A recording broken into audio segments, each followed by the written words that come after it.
Welcome to Fanside Presents the Bunn Sons, and I'm Owen. And I'm Riley.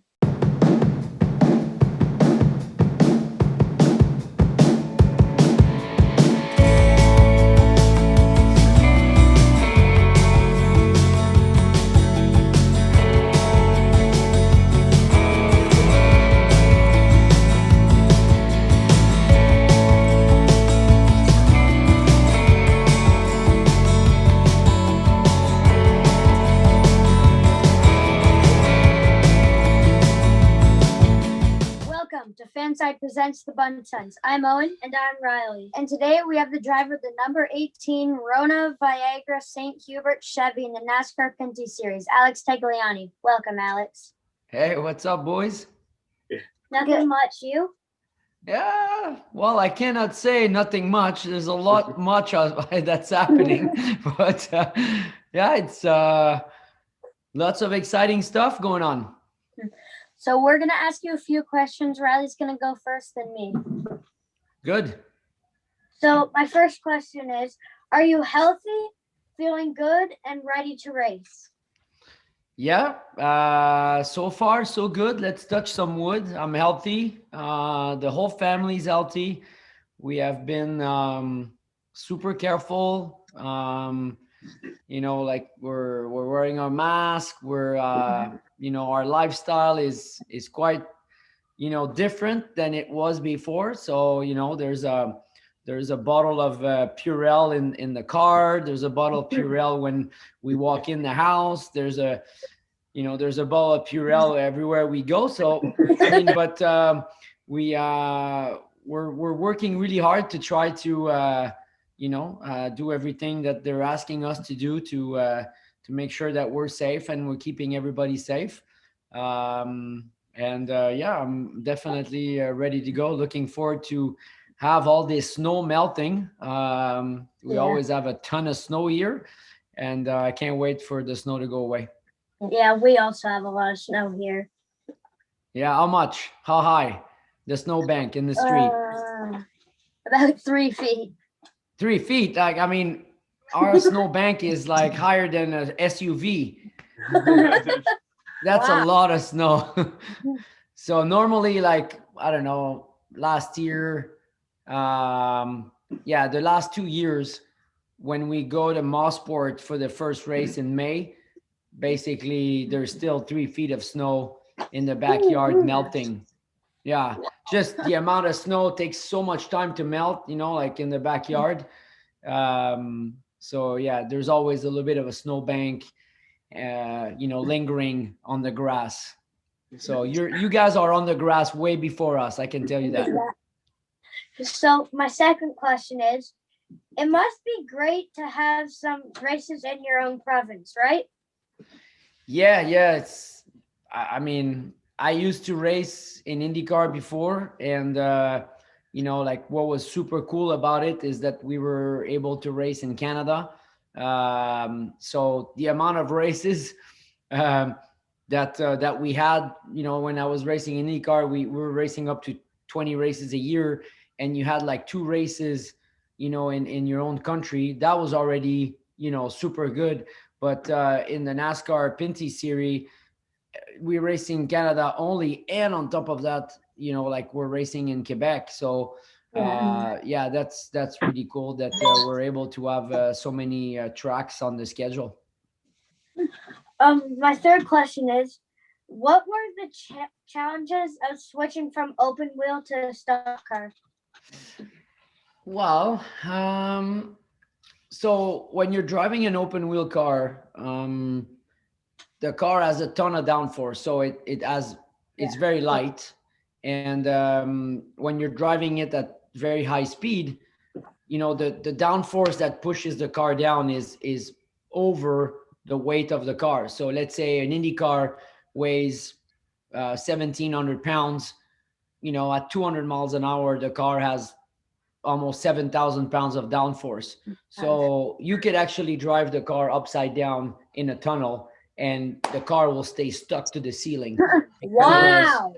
Because the weight of the car is only 17, but the speed of the car pushes 7,000 pounds. So you know, like it has a tremendous amount of grip.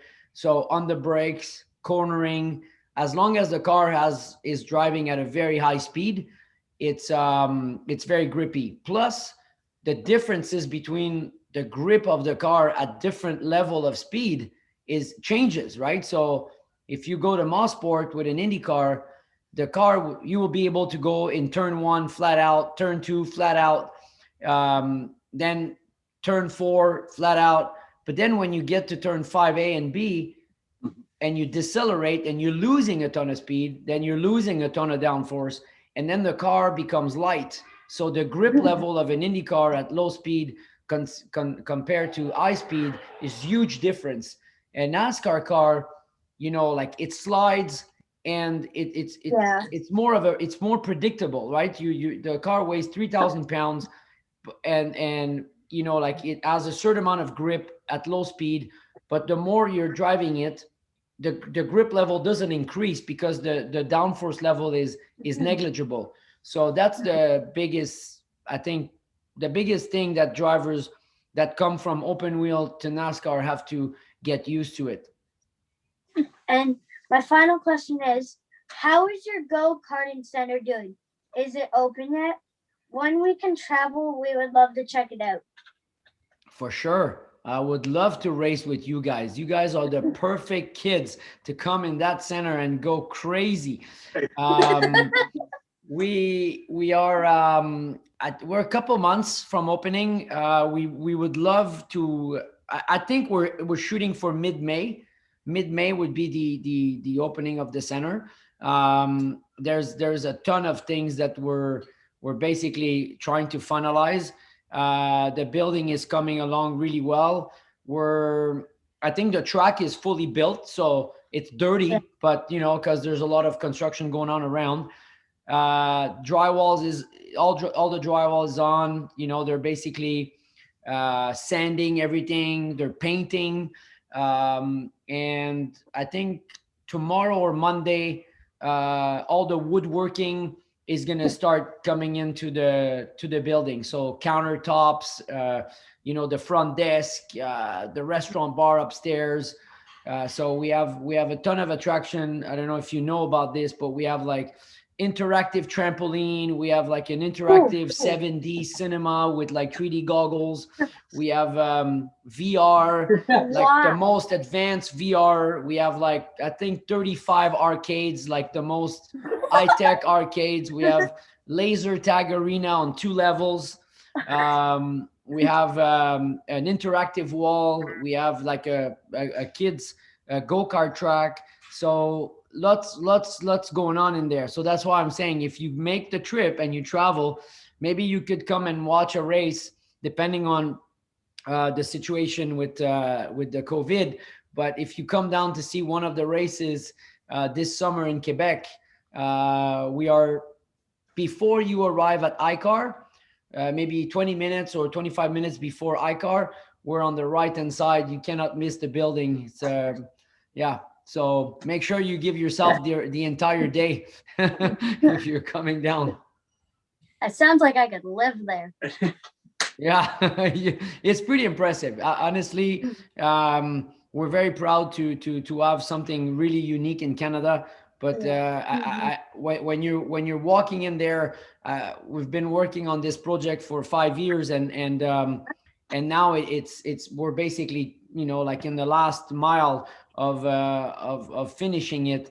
But every day that I go there and I go inside the building and I watch the track, it's just it's pretty special. I mean, it's 3 level of race track. So you see go-karts at the 3rd level, 2nd level, ground level. You know, there's overpass. It's pretty crazy.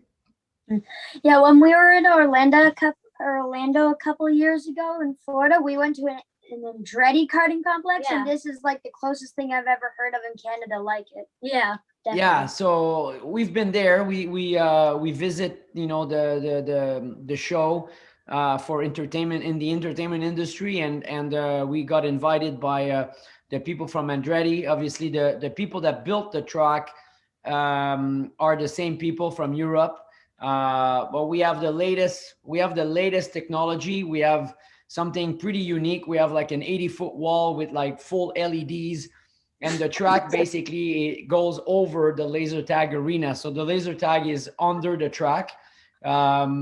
So pretty cool. And we have one of the biggest drop in a corner.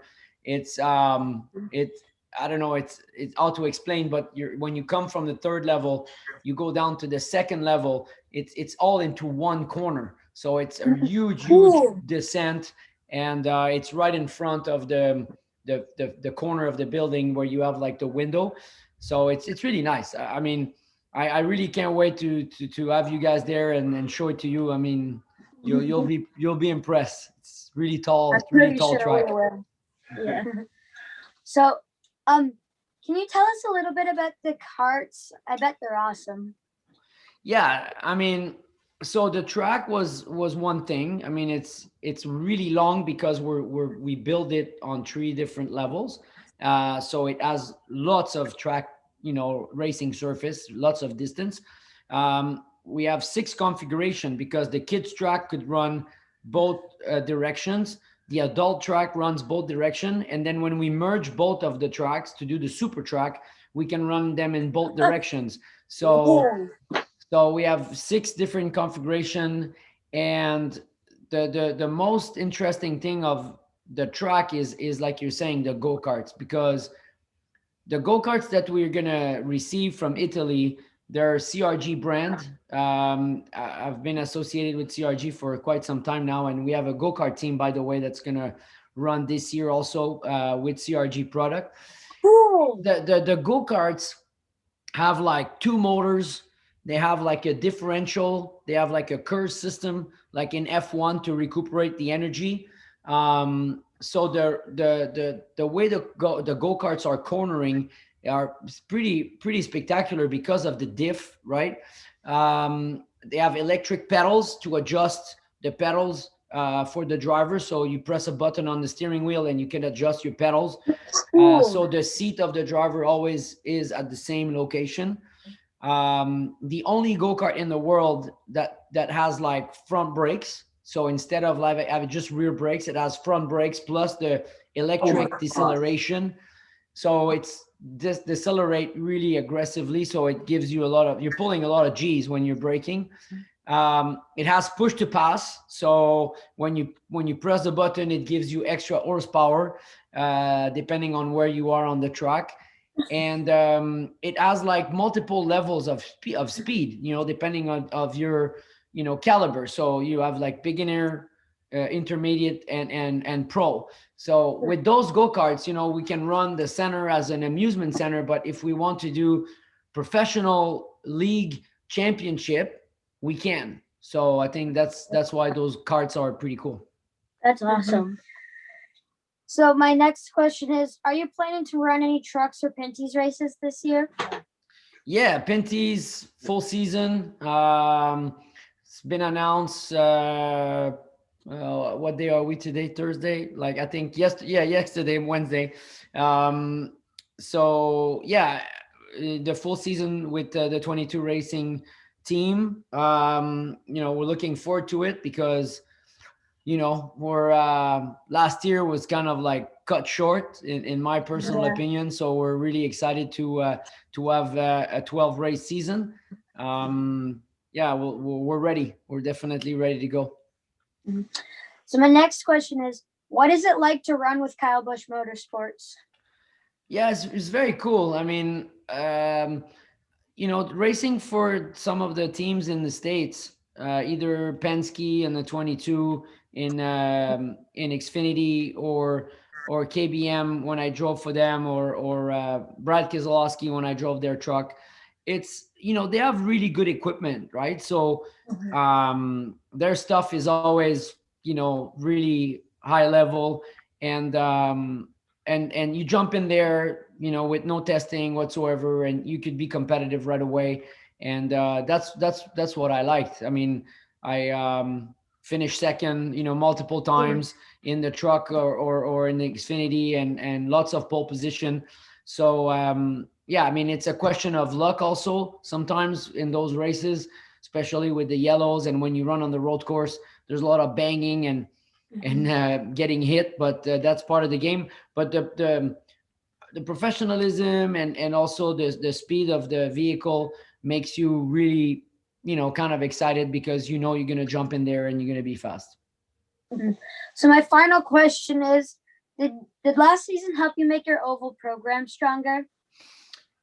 Yeah, I think so. I mean, that's what the team thinks. In 2018, we finished second in the championship, and we lost the championship, I would say, in Jukasa.